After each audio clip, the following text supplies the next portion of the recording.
ഓർത്തിരിക്കേണ്ട വളരെ പ്രധാനപ്പെട്ട ഒരു കാര്യം, ട്രേഡിംഗ് എന്ന് പറഞ്ഞാൽ സെൽഫ് എംപ്ലോയ്മെൻ്റ് ആണ്. ഇൻഡിവിജ്വൽ പെർഫോമൻസിനുള്ള ഇൻകമാണ് ഇവിടെ കിട്ടുന്നത്. തീർച്ചയായിട്ടും അത് മറ്റേത് ബിസിനസ്സുമായിട്ട് കമ്പയർ ചെയ്യുമ്പോൾ വലിയ ഇൻകം ഉണ്ട്, സംശയമില്ല. പക്ഷേ ഇൻഡിവിജ്വലായിട്ട് നമുക്ക് ജോലി ചെയ്യാൻ പറ്റിയെങ്കിൽ മാത്രമേ, അറ്റ്ലീസ്റ്റ് ഇത് എൻ്റർ ചെയ്യാൻ പറ്റിയെങ്കിൽ മാത്രമേ ഇൻകം കിട്ടുള്ളൂ, അല്ലേ? നമ്മൾ കുറച്ച് ഫോക്കസ് ചെയ്താൽ മാത്രമേ ഇവിടെ ഇൻകം കിട്ടുള്ളൂ.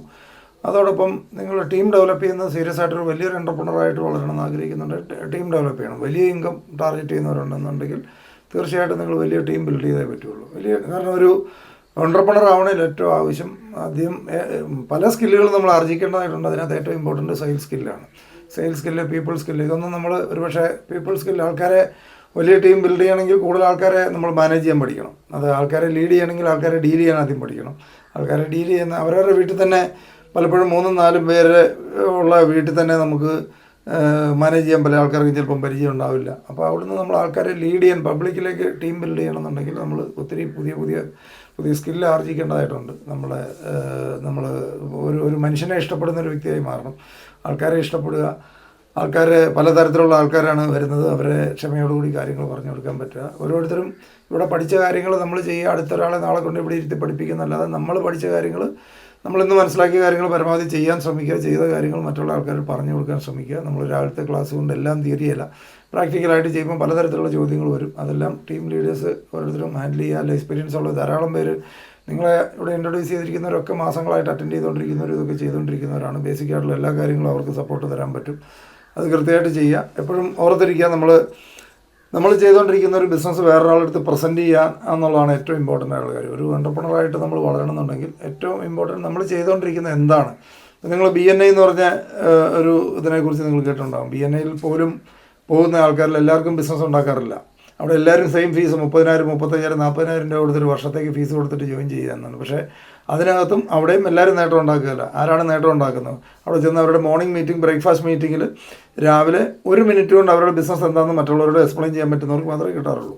ഏറ്റവും കുറഞ്ഞ സമയം കൊണ്ട് നമ്മൾ ചെയ്തുകൊണ്ടിരിക്കുന്നത് എന്താണെന്ന് ക്ലിയറായിട്ട് മറ്റുള്ളവർക്കും ബോധ്യപ്പെട്ടാൽ മാത്രമേ അവിടുന്ന് ബിസിനസ് ഉണ്ടാകാറുള്ളൂ. അല്ലാത്ത ആൾക്കാർ രജിസ്ട്രേഷൻ ഫീസ് കൊടുത്ത് പല ആൾക്കാരും അവിടെ പോയിരിക്കുന്ന അല്ലാതെ ബിസിനസ് ഉണ്ടാക്കാറില്ല.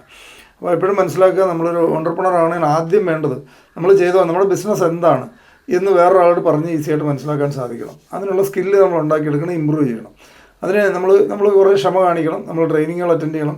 പല ആൾക്കാരുടെയും വിശ്വാസം കാരണം എല്ലാവരും സെയിൽസ് ബാക്ക്ഗ്രൗണ്ടിൽ നിന്ന് വരുന്നവരായിരിക്കണം എന്നില്ല. അപ്പോൾ സെയിൽസ് എന്ന് പറയുന്നത് ആസ്വദിക്കാൻ സാധിക്കണം. സെയിൽസ് നമുക്ക് പല കേട്ട് കഴിയുമ്പോഴത്തേന് നമ്മൾ തളർന്നു പോകരുത്. അതൊക്കെ നമുക്ക് ലേണിംഗ് ആണ്. എപ്പോഴും ഫെയിലിയർ ജീവിതത്തിൽ ഏറ്റവും വളരാണെങ്കിൽ ഏറ്റവും ഇന്നത്തെ കുട്ടികളൊക്കെ പല ആൾക്കാരും ഫേസ് ചെയ്തിട്ടില്ലാതെ ജീവിതത്തിൽ ഫെയിലായിട്ടില്ല അവർ. അതാണ് ഏറ്റവും വലിയ പ്രശ്നം.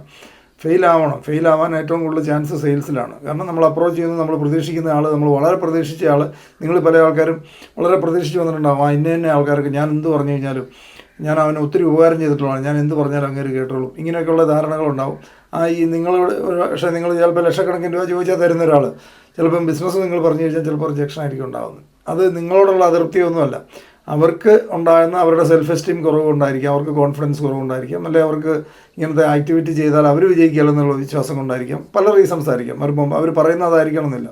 അപ്പോൾ ഇത്രയും കാലം വളരെ സ്നേഹത്തോടെയും വളരെ ഇതോടുകൂടി ബഹുമാനത്തോടെ നിന്നിരുന്ന ഒരാൾ ചിലപ്പോൾ നിങ്ങളുടെ ഫോൺ എടുക്കാതെ വരുമ്പോൾ നമ്മൾ ചിലപ്പോൾ അപ്സെറ്റായി പോകും. സെയിൽസിൽ അങ്ങനെ ഒരിക്കലും ഉണ്ടാവരുത്. സെയിൽസ് എന്ന് പറയുന്നത് നമ്മളൊരിക്കലും പേഴ്സണൽ റിജക്ഷനായിട്ട് എടുക്കരുത്. ബിസിനസ് റെഫേഴ്സലായിട്ട് മാത്രമേ എടുക്കാവുള്ളൂ. നമ്മൾ ആൾക്കാരുടെ ഒരു ബിസിനസ് പ്രപ്പോസൽ, നമ്മളൊരു ബിസിനസ്സിലേക്ക് ഒരു പ്രൊജക്റ്റ് നമ്മൾ പറയുന്നു.